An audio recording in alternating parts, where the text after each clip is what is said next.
guys, and welcome back to a brand new episode of Anime Podcasters. I am your host, Hotshot Ginger, and with me I'm running out of jokes to call him by, so I just have JaianMusic. How's it going, buddy? That's a funny. Wait, that's my name. Whoa. Was not expecting that one. Yes, that is my internet handle. I'm very well. How are you, Hotshot? I'm doing all right. I've slowly starting to get back into the swing of things. I'm getting back into work here in a couple days. As we're recording this, I'm going back in like 2 days, so I'm excited and also terrified. Yes, and by work he means live streaming because I need my Hotshot live streams. Yeah, life happened. All good. What are we talking about today, man? Why am I here? You are here because today we are talking about shonen characters, mainly heroes and villains. So, when you think shonen, you think big anime battles, like Naruto battles, Dragon Ball battles, and stuff like that. Because it's anime geared towards towards males, where it's like mostly like burly action and stuff like that instead of like the slice of life and stuff like that. But hearing that, what is the first anime you think of when you hear shonen? I was going to ask you what you think shonen meant, and honestly I could be butchering the translation, but it is anime geared more towards boys than girls. So basically, I feel like before I answer your question, I just want to say like this episode's going to be imagine an audio format of when you open up a Shonen Jump manga. That's what I want this to feel like. We're going to go through memory lane. We're going to talk about our favorite shonen characters that fall into the category of hero or villain or whatever, man, okay? And you know what? It's got to be Dragon Ball, right? Right? I feel like such a broken record, but right? All right, welcome back to the 6th episode we've done of Dragon Ball, especially Dragon Ball Z. But it's that, or it's Naruto, or it's One Piece. And it's the three that I picked for the most influential anime. Shonen is huge in anime. It's bigger than Ghibli. It's the face of it. You know what I mean? I feel like it's a big deal. Maybe I'm going to eat my words when I say bigger than Ghibli. But it rivals Ghibli for sure. I think it's one of the biggest anime staples brands that you can think of, short of Crunchyroll and Funimation. Yeah. I mean, no, yeah, I guess you got a point. I mean, the first one I think of at least is Funimation. I don't know about you, but I guess it's fair. I guess it's because Funimation's the main one that I use because I'm a dub guy. I'm sorry, guys. You can hate me if you want, but I prefer to hear what's going on as opposed to reading what's going on. I recently got myself a Crunchyroll subscription, so I mean I'm more of a sub guy. But it's good. It's good to have differing opinions on this. But to go to the main topic here, I want to say that to me those big three are the faces of shonen, and I think the big three main characters are heroes that we've discussed before. Goku, Luffy, and Naruto are undeniable in terms of being shonen heroes. What do you think? I mean, yeah, especially when I was growing up, and especially when I actually did get Shonen Jump issues. So on the cover, it was typically Naruto, Luffy, Goku, or Ichigo. It was always one of those four. Right. And which one did you prefer out of those guys? I mean, Naruto, especially because I was younger, and Naruto was what actually kicked my ass into anime in the first place. I always preferred seeing Naruto on the cover, and admittedly, when I was a kid, I only read don't get me wrong, Shonen Jump is a thick ass magazine, and the only one that I actually read was Naruto when I first started getting them. But then I started dipping my nose into One Piece, and then I started going into Dragon Ball and the others until eventually I was reading the entire thing. Right. To me, I was always a big fan of those three, but I want to talk about another anime from the 90s, a shonen anime that I severely enjoy. I really love this one. And for me, honestly, when it came out, I felt like from the research I've done, obviously I was barely born when it came out, but Yu Yu Hakusho rivaled those big guys for a little bit. It was a very, very popular anime series, and Yusuke Urameshi is a great shonen hero that I love. You can see his determination. What do you know about Yu Yu Hakusho? Because I know you didn't watch it, but if you had to describe the story of Yu Yu Hakusho a little bit, if I had to describe the story from not seeing it. Yeah. Your first impressions of it, because we did talk about it quite a bit on the podcast. Yeah, okay, that's fair. A high schooler dies and becomes undead and goes and hunt spirits as a detective. As a spirit detective, yeah, basically. And you've played as Yusuke in a couple of video games, so you can see that he has like a pretty good bark and a pretty good bite, you know, as a character. And Yeah, I always enjoyed the confrontations that he had with the enemies, and just everything from that anime was fantastic. I will say Yusuke, like personally, you know those finger guns you always did as a kid? Yeah, he brings a whole new meaning to that. Fair enough. And one character that Yu Yu Hakusho brought was Hiei, a bit of a anti-hero slash hero that I really enjoyed, and we most recently saw him in the death battle he did versus Sasuke. I feel like this is a good, quick interlude, because I did want to talk about those two characters specifically. They're like anti-heroes, you know what I mean? Because Sasuke starts out as this like good guy with a bad edge, and Hiei literally starts out as a villain, and then there's a flip, you know. And I really enjoy it. Those two characters. I just like that. Like, I want to say like, I don't even know, like dark brewing, Uchiha type. You know what I mean? I mean, yeah, just Uchiha, really, when you think about it. Yeah. But I've seen a little bit of Hiei like throughout games and stuff like that. But the only character in Yu Yu Hakusho, at least that I know, like by name and by design, and like instantly clicks in my head, is Yusuke. Like I don't know a damn thing about him other than what you told me, and even that has mostly left my head at this point. But Fair like at enough. least I know him by name. Very fair. I mean, what about like villains for you? Like, what are some shonen villains that you enjoy? One that I actually want to jump into is actually Shigar. Is it that might be the name? I might be getting it wrong. Is Shigaraki from Hero? From My Hero Academia? Yeah, That like is so funny this that guy. you brought this up. Why? What's I up? just want to think real quick. Literally, the day we were recording this, Yeah. My Hero Academia season 5 put out a flashback episode about like how Shigaraki has been brought up and his background. And like, I obviously don't want to spoil it because you're not there yet. But that's really funny. There's a lot of Shigaraki happening today for me. Well, here's a little bit more. I just always loved him because he's like so creepy and slimy as a villain. Like he's not like power will overthrow the run or power overthrow the world, smarts will, like stuff like that. He's very strategic and stuff like that. Especially with the fact that like he just has all these hands over his face and body. We don't know what he looks like, and he's always just like scratching at his neck, just giving like this air of malice and creepiness to him. I just always kind of loved him as a villain, especially when I actually saw him fight in the training grounds when he in the League of Villains jumped Class 1A in the training dome. I mean, that's like early My Hero. That's I know what you early, mean. like yeah, that's season 1. But another scene that pops in my head immediately is him having all but one finger around Deku's neck in the mall, and just basically negotiating with him and talking to him like this is how it's going to go down kind of thing. Like just that kind of air like screams villain to me, like more than anything else, because he has all of the power in that one moment. The cool thing with him is that he has staying power. We're 5 seasons in. We're 130 plus episodes into My Hero at this point as we're recording this. And this guy's still being talked about. And this guy's still a pain in the neck for many villains, which I love about him. And the cool thing about this villain too, and I'm not spoiling when I'm saying this. I'm not saying very specific things when I'm saying this. But basically, his goal at the beginning of My Hero, you know, is just to destroy everything, right? This guy just wants to like take out all my blah, blah, blah. And I feel like villains such as Frieza, we can talk about Frieza after him, and Shigaraki, why they are so lasting is because they are adaptable. And you see Shigaraki's goal reshape throughout My Hero Academia. That's all I'm going to say. I'm not going to say what it is, but his goal is not destroy everything anymore. That's just too one-noted and simple-minded. He's the leader. He's innovative. He's a pioneer in what he's doing, and that's what I love about him. He's very unique in his powers, and the reason why he's staying around so long is because he's able to adapt and change his goals as the story progresses. And that's why we're on 5 seasons now, and that's why this guy is still being discussed. Any thoughts on that, Hotshot? I mean, he puts himself in a position to where like he's the one in control, even if like he starts from a place under. Like I just recently saw this part in the anime, and yes, I'm very far behind, but I did see it more in the game where Shigaraki is talking to Overhaul, where Overhaul very clearly has the advantage, but Right.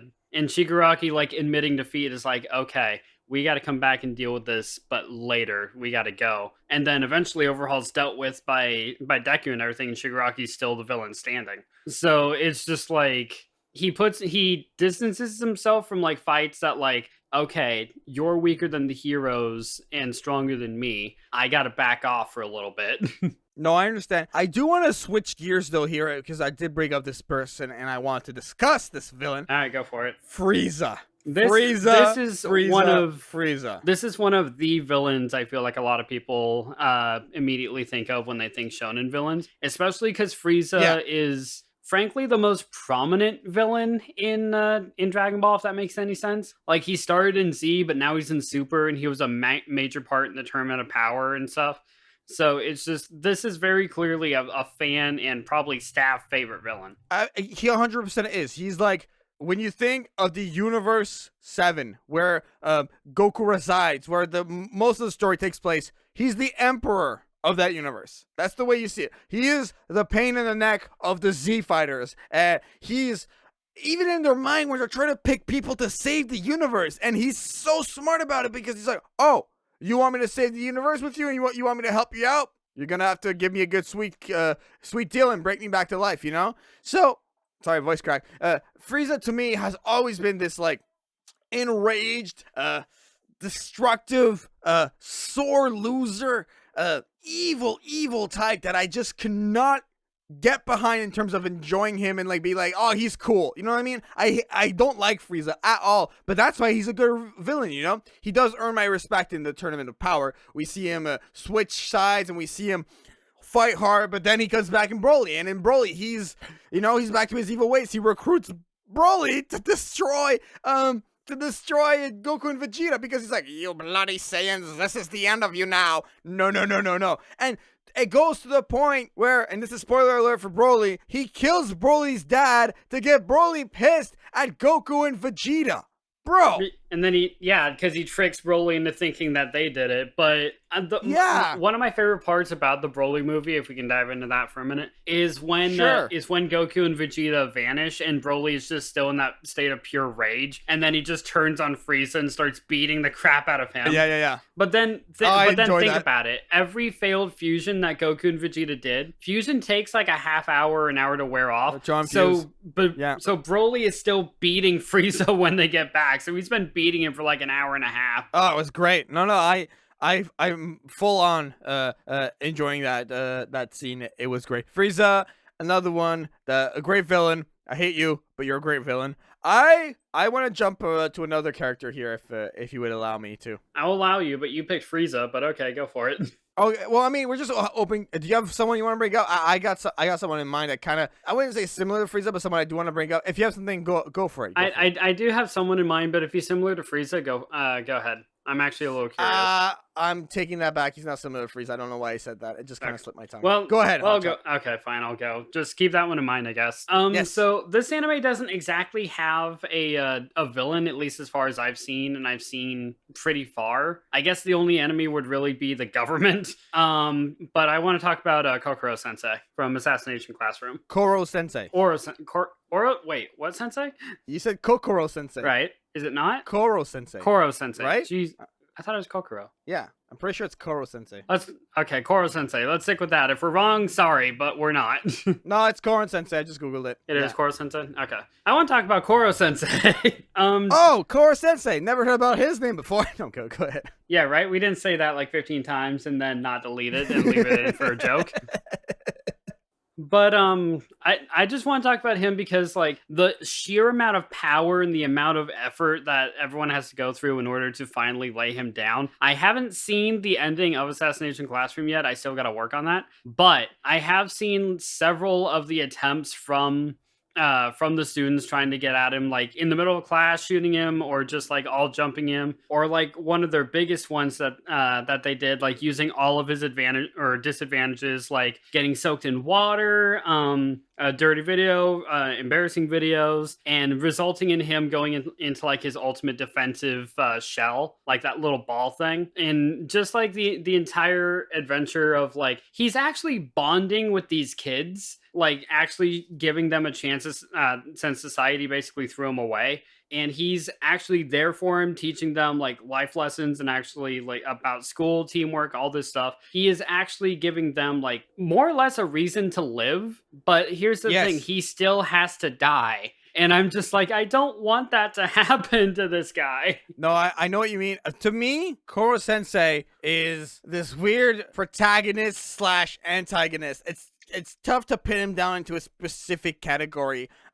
He's heavily entertaining. Don't get me wrong. I love all the attempts that by the students, but he carried that series. Like, he was so funny, and he's always doing these crazy things, and you see him flying to another country for lunch, and I don't know. It's been quite a while since I've seen this anime. I finished it like 5 years ago, I would like to say. Oh, jeez. It was great. It was great. Yeah, 4 or 5 years ago.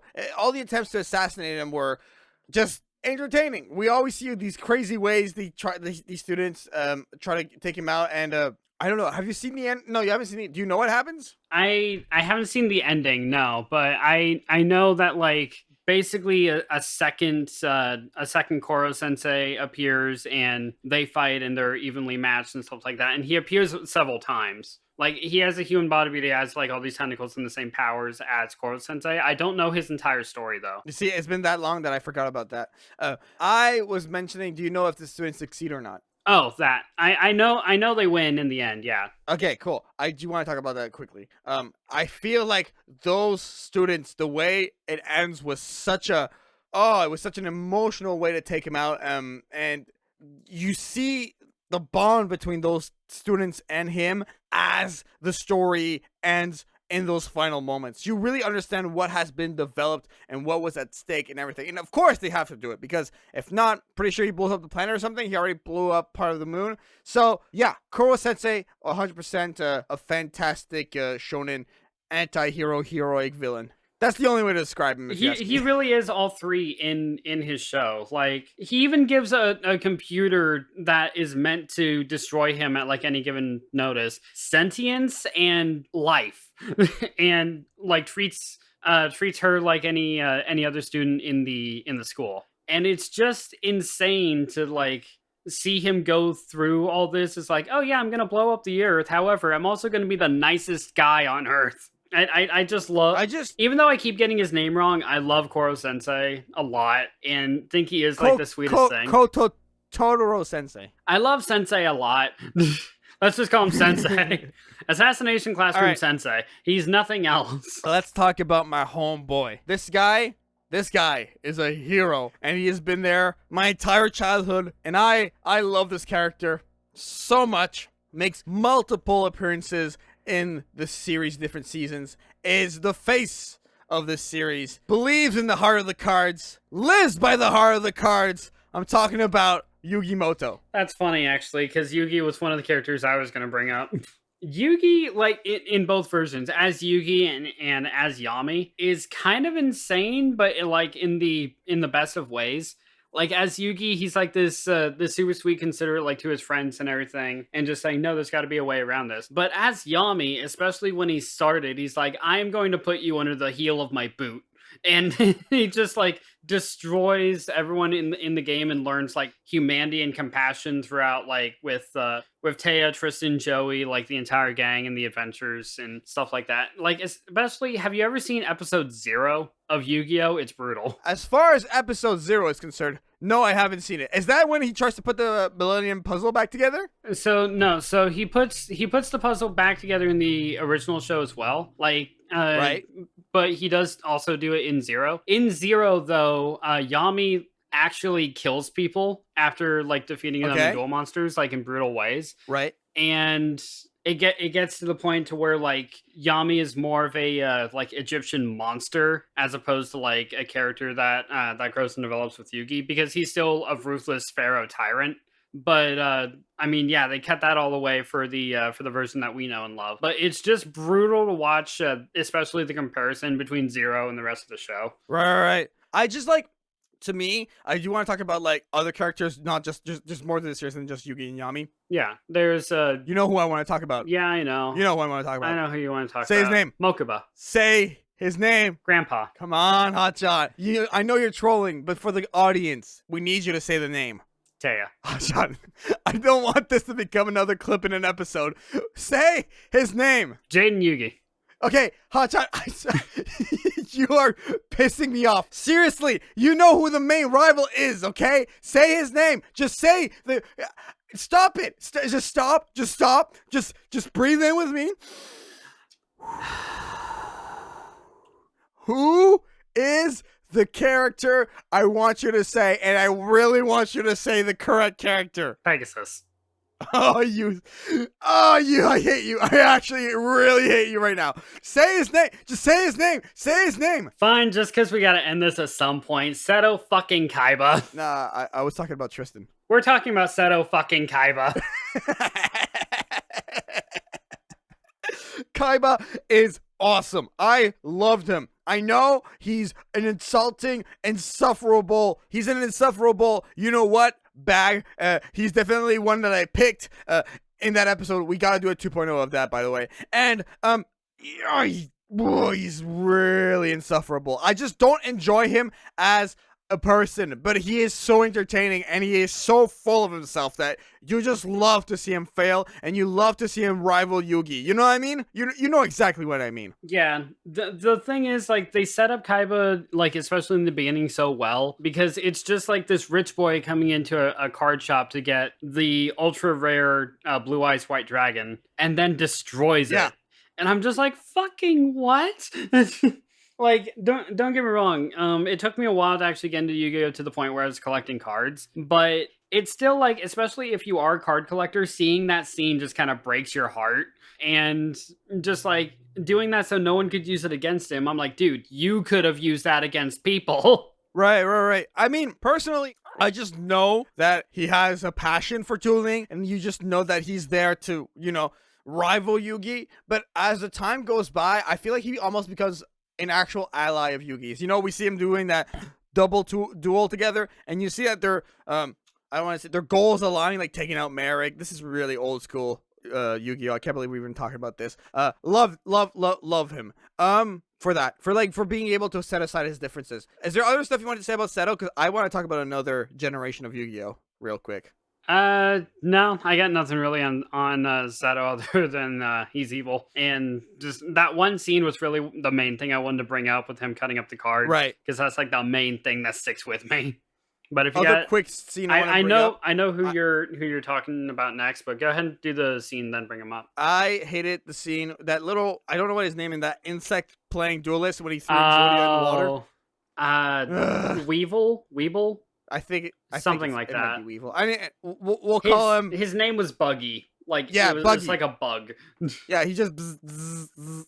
Anyways, I want to talk about the name that Hotshot always calls me, Jaden Yuki in Yu-Gi-Oh! GX. What are your? How much do you know? Have you watched this series? I forget. Honestly, this actually was the series as a kid. At least this was the one I watched more than classic Yu-Gi-Oh!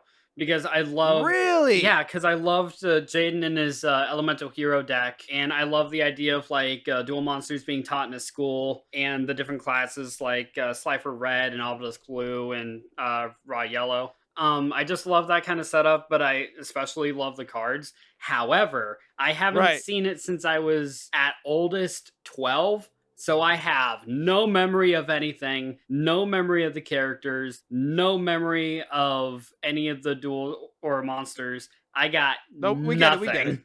No stress. I'm not going to quiz you on this thing. This is not an exam. What I do want to say, though, is what year were you born in Hotshot again? 96. Okay, that makes sense because this series ended when you were 12 in 2008. This series to me, I'm born in 94, guys. This series to me, it was like the beginning of my 10s. You know what I mean? Like right when I turned 10, I remember this series coming out. I remember watching this and I was like, whoa, this guy is like a cool version of Yugi. And he was just like loving to challenge everyone. And all he thought about, all he always mentioned was dueling and dueling and dueling and dueling and dueling and dueling and dueling. And I was just as passionate about Yu-Gi-Oh! When Jaden started being a part of that universe. So I really related to Jaden for that reason. And just seeing him throughout all the seasons of Yu-Gi-Oh! GX, I've seen all the seasons. The only thing I've ever not watched about Yu-Gi-Oh! GX is the final duel with Jaden versus Yami. For some reason, I never watched that. I should watch it. Never have. I honestly haven't either. Like I know who wins, but I've never actually seen the duel itself. But it sounds like an awesome duel to watch, even if one skills are very clearly superior than another's. It still sounds like a cool like idea, or not an idea. It still sounds like a cool experience to see like firsthand. It's like a kind of crossover, but it's still in the same universe, just a different generation. Right, right, right. Okay, So what I just do want to like say, Yugi slightly older. yeah, that's basically all I want to say about Yu-Gi-Oh! GX. I have another series I want to talk about. This is one that like I watched and I dropped, but now I just saw it on a list and I do want to talk about it a little bit. I'm gonna send it in the chat right now. If you know anything about this series, Hotshot, I would be surprised. I It's called Bakuman. Yeah. Oh my god, what? You know this one I or I not? know I know it by name, but that's it. I know nothing else. Okay, so this is what I know of it, and this is what I want to talk about it. The reason why I watched it was because I'm pretty sure the creator of Death Note also made this thing. And Okay, basically, it's about this. this is the reason I don't know it. No, wait. It's nothing like Death Note. To be fair, at least from what I've seen in the first 4 episodes. This series was basically it's about this kid who wants to become a manga writer, and the first few episodes you see him just like starting to write like mangas and stuff, and I just thought it was so meta, an anime about a guy who wants to become a manga writer. Like that's pretty cool, honestly. I mean, I think Kyo and I because Bakuman came up in a video we were watching as like a theme thing. A artist, unfortunately, I can't remember the name, was drawing characters in different anime styles, and Bakuman came up. Mm-hmm. Um, Okay. and both of us were like, Bakuman, why does that sound so familiar? And Kyo looked it up, as like aspiring to be manga artist. He's like, okay, you know what, relatable. That's fair. This one I feel like was like if we're like if this podcast really was a Shonen Jump, we're at the back pages here. Like this one's not a main at all. You know, obviously the first few pages are gonna be those Naruto's, Yu Yu Hakusho's, Dragon Balls, you know those types of series. This one always felt like in the background, in the shadow of it all. But in all seriousness, I feel like Bakuman is a hero because he's chasing his own dream. So there's it kind of relates to the topic in a sense. I mean, yeah, because I mean, you're right. He's chasing his own dream, which don't get me wrong, in anime we see all the time. However, it's still one of the most difficult things to do IRL. So it's still kind of inspiring. Let's talk about. Okay, is there anything you want to bring up? Because I feel like I have so many I want to bring up. You've brought up everything except one. I have brought up one character. Oh wait, no, okay, two. Okay. Do you have one you want to bring up? I brought up two. My bad. Yeah. Do you have something you want to bring up? Yeah, actually, I did. Go ahead.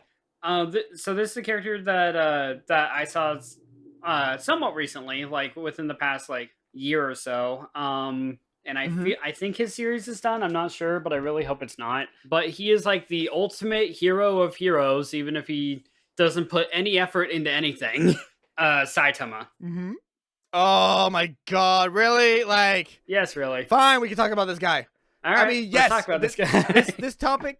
This topic has been brought up so many times. I know. I just want to briefly bring him up because he's still like. I feel like when we talked about the big three earlier, like Naruto and Naruto, Dragon Ball, and One Piece, I still feel like in the newer generation of shonen, One Punch is still one of the big heavy hitters. Also, it's about superheroes. Like one of my greatest weaknesses when it comes to watching anything. Like that's why I love Heroes so much. Why I love this so much, and so on and so forth. But just the fact that this guy, like, the premise sounds ridiculous. Just how do we make a show about a guy who can take anything down in one punch entertaining? You make everything over the top. You make the other characters over the top. You make, when he actually does get serious, like, feel genuinely badass. And him just having, like, real life worries more than, like, a supervillain who is destroying the town. And he's worried about missing a sale at a grocery store. Like that is how you do it. And Saitama, like, I don't want to say relatable because he's like so deadpan and everything all the time, and his worries are like, this is not what a superhero should be worrying about, but that's why it works so much. And I just love like his deadpan, like, yeah, okay, sure. Like he's just chill with everything. But when he does get serious, he's like, okay, now I need to step up my game. You get chills running down your spine. Okay, so this guy, great hero. You can't deny that.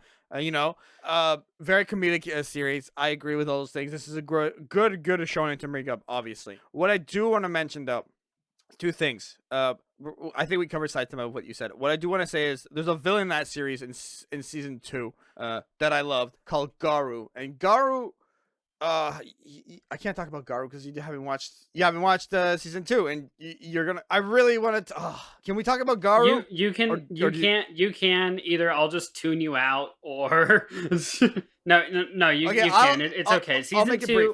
Season 2 has been out for a while. I'm not as picky about spoilers as I have been in the past. There are just like some Okay. certain specific series I don't want you to touch. But yeah, One Punch is okay. Okay, Garu is basically this villain that is like, I'm gonna just take out all the higher class villains, all the higher class heroes, and season 2 is a bit focused about him. It's hard to say that he's like the main villain. Yes, he is in a sense, but his like fights are very side series. Him and Saitama barely ever intercept, and the few times they do, it's great because Garu's on like this streak of like, oh, I've taken out 3 heroes. Oh, I'm gonna take out the next one, and then he bumps into Saitama, and Saitama's like, what are you doing? And he just hits him once and takes him all out, and he's like, what happened? I just loved this villain and how he was brought up to Saitama. He just kept eating doo-doo every time he came up against them, and that was fantastic to see. Such this like bravado of like, oh, I cannot be defeated, I'm the best villain of all times. There is not one single person who could punch me except for the One Punch Man, who takes you out, and like he doesn't even punch him. I feel like it wasn't even a punch. Like the first time was like he karate chops his shoulder and he just collapsed and passes out. One chop. Yeah, pork chop. No, but in all seriousness, and the other thing I want to say about One Punch Man, and this is like, I say this from the bottom of my heart, like I love this series and I love the production of this series and I cannot wait to see more. But on that exact topic, when are we getting season 3? It's been years. That's why I was worried and saying like I'm pretty sure his series is done. I hope it's not. But I think it's done. No. There's so much manga to cover, bro. There is so much manga to cover. It's money-making possibilities. I know, but that's a popular practice too. Like if the manga is long running, the show will stop. Like that's what they did with Berserk. Stop jinxing it. Like Don't say that. Don't say that. I'm saying it. The anime of Berserk is still running, I believe, or is concluded since the creator has passed, but the show like barely covered any of the arcs, like 24 episodes as opposed to like a multi-hundred installment manga series. All right, that's enough lies out of you. In all seriousness, I understand what you're saying there. Season 3 though needs to occur for One Punch Man. One Punch Man is fantastic. I love this series. It's been discussed so many times on this podcast, but it's worth discussing because it's so good. And so a big thumbs up to you on bringing up that series. So what's the next one you want to bring up? I actually did have one more. I'm actually trying to find it real quick here. Let's go ahead. I have it. I have one ready. Okay. Let's go ahead and do the one you want to bring up. And then we'll do mine and start wrapping up. Pretty sure the one I want to bring up is the one you want to bring up. All right, let's go. Possibly because I know you're a fan of the series I'm about to bring up. Future Diary. Nope. Really? It's not the one I wanted to bring up. However, I do respect you for bringing it up, so go for it.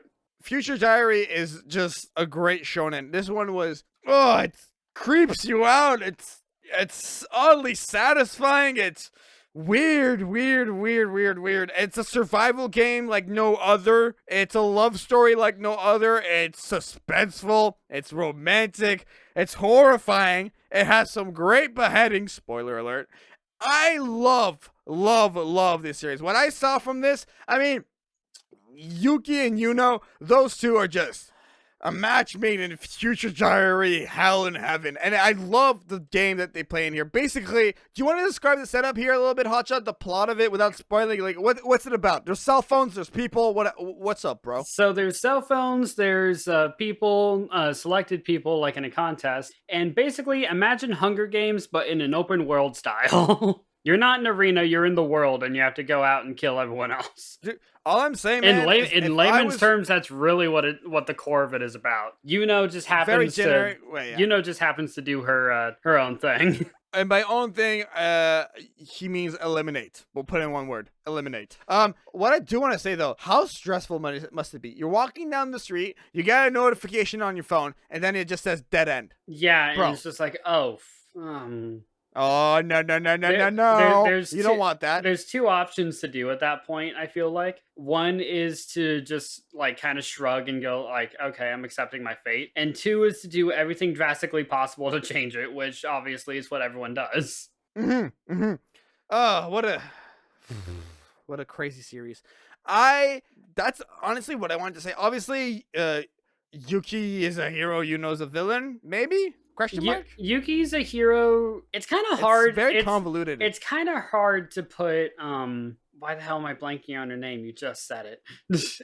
It's hard. Yuno? Yeah, fucking hell. It's hard to put Yuno in a box like being a hero or a villain or even an anti-hero because like everything she does, she just does do to keep Yuki safe, but at the same time, she is like mass murdering everyone. Like people that aren't even in the contest, she is just butchering people. Like, and then with her family and everything else, and like a lot of shit going on there. It's just like it's hard to call her a villain because of like how much good she actually does do, especially protecting Yuki. But it's hard to call her a hero with all the atrocities she's committed. So Google describes her as this. Okay. Yuno Gasai is the main female protagonist slash on-off villain of the anime manga series Future Diary. I feel like that's basically what it is. Okay. Because she is very tied to the main protagonist, and then she does do some evil stuff. I feel like that's the perfect way to describe it. Yeah, it's actually okay. I think this is a story I've told you a couple times, but it still rings in my head every time Future Diaries brought up, like even in casual conversation. Kyo accidentally spoiled the entirety of Future Diary for me. Yeah, we watched in an abridged series, in an abridged episode because he saw it and thought it was hilarious and thought I'd like it, so he was just showing it. And in the first line, it spoils like the biggest twist in Future Diary. He immediately paused it and just went, "No, no!" He was freaking out. I'm like, dude, it's okay. I honestly like I wasn't that into Future Diary at the time. I'm like, yeah, it was a little spoiled, but honestly, I was having way too much fun with with Kyo's existential crisis to really care. No, I understand. Okay, let's bring up your topic, and then I have two quickies I want to do, and then we'll wrap it up. All right, you have way too much to say about this. Here you are wanting to do a short episode, and like here you are just like here's this. No short episodes, only long episodes. Yeah, it feels that way. But okay, I actually did find him. I don't know why it took me so long to remember who it was. I actually had another DBZ villain I wanted to bring up. One I feel like doesn't really get enough attention for how much he's done. Especially since, can I try to guess? Since he's a long-running villain. Huh? A long-running villain? Okay, can I get a guess? Yeah, go for it. I'm going to say Cell? L? Cell. I told... L is not a villain. Or in Dragon... Oh, Cell. Jesus. No, it's not Cell. I was going to say, L is not a villain. Or in Dragon Ball. Light Turner. Damn, how'd you get that? It makes me think of that TFS... Cell versus Light Yagami. Oh, Jesus Christ. Okay. I'll try one more time. Long run. Give me one more hint. He's in multiple shows. Like GT Super kind of I'm not giving you that hint. He's just in more than Z. Okay, that's what you meant. Okay, more than Z. Yeah. Okay. Vegeta. Nope, not Vegeta. Okay, I give up. Dr. Gero. Really? Yeah. That's a very what's the word I'm looking for? Abstract pick. You're being a GoProKyo right now. I mean, the main reason that I'm picking him is A, he's a villain that we haven't really covered. We've only covered like Boo, Cell, and Frieza, and that's really it. We never really like dumped into the actual Android saga itself. But with Dr. Gero like being the founder of the Red Ribbon Army, like one of the biggest well, for lack of a better word, terrorist organizations like in the world, and for it to be taken down by Kid Goku, and then Gero to take his entire life dedicated to building androids in order to slay him, so resulting in 17, 18, and 16. It's just that like he goes that far, even making his own self a cyborg. Like even TFS brings out a brilliant joke, like, "Wait, how did you do that to yourself?" Like, huh, all right, I never really thought about it. I just kind of accepted it because it was anime, but holy shit, how did he do that to himself? And just like the sheer amount of like hatred, and he doesn't really have a whole lot of power. It's just based on like hatred and intelligence in order to try and kill Goku. Like he doesn't come close, mainly because the thing that almost kills Goku is the heart attack. So really he's not that much of a threat to Goku as much as the other androids are. But it's just amazing that a villain that Goku had since he was a kid is still trying to get at him. Failing miserably, but trying.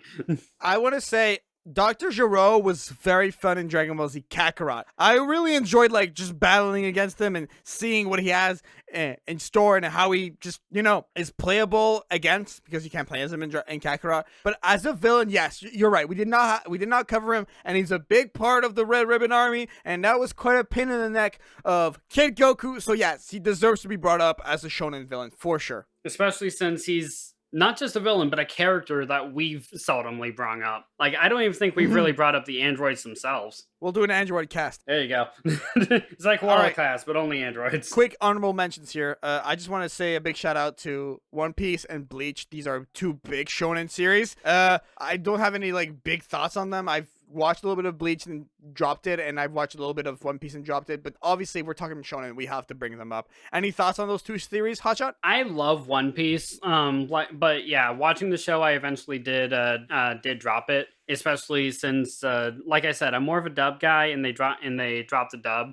Nothing against that, like go all out for it, like do what you will, but I do play the games, which ironically are just Japanese voices, but I'm more focused on the game than I am like hearing what's going on in it. I guess I'm more focused on the gameplay. So just just exploring the world of One Piece and everything is way more enthralling to me because it's so massive and expansive, and all the characters are hilarious.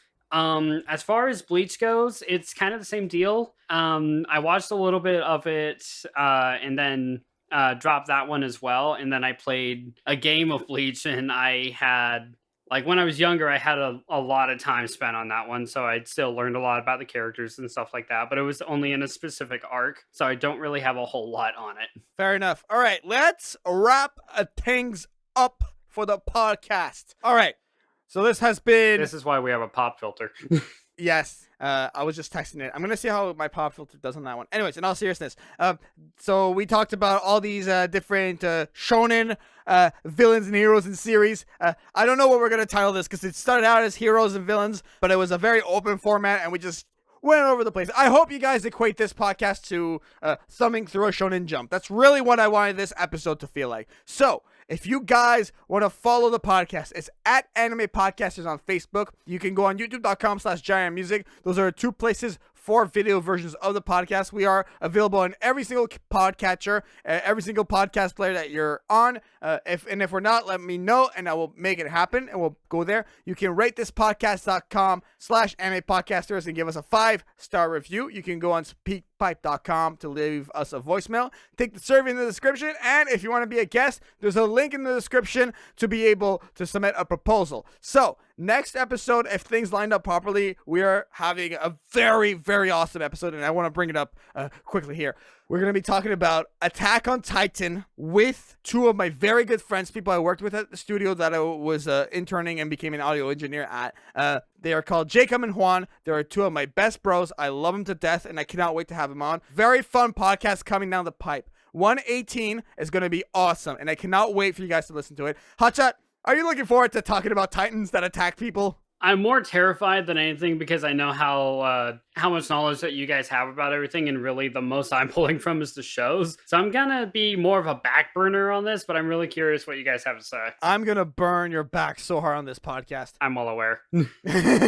Okay, and I am at JaianMusic on social media. JaianMusic.com is my website if you want to hire me for freelance audio services, and make sure to just follow all my links in the description. All right, Hotshot, where can people find you? And considering that this is late September for people, when is your next stream? I'm probably I need some. Yeah, I know. I'm probably gonna pick up streaming again sometime in October. That'll just give me time to get everything back into the swing of things, and like just basically reset life, as it were, like for lack of a better term for this. But sometime in October, I'll be back on Twitch. I do want to get to it. I've just been hit with a lot of stuff lately, so I just had to put it down for a little bit. But speaking of that, you got my Twitch channel that I'm talking about is Hotshot Ginger, so you guys can go ahead and get over there.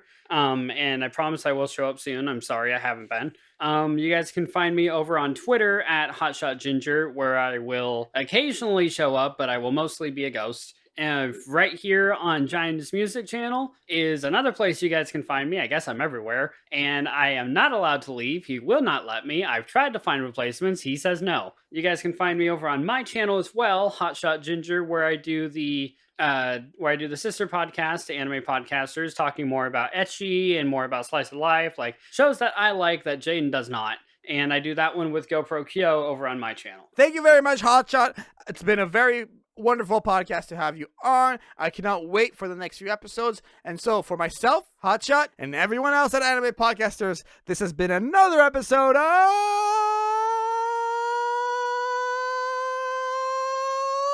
There's only so many ways we can say Anime Podcasters. Bye, guys. Bye.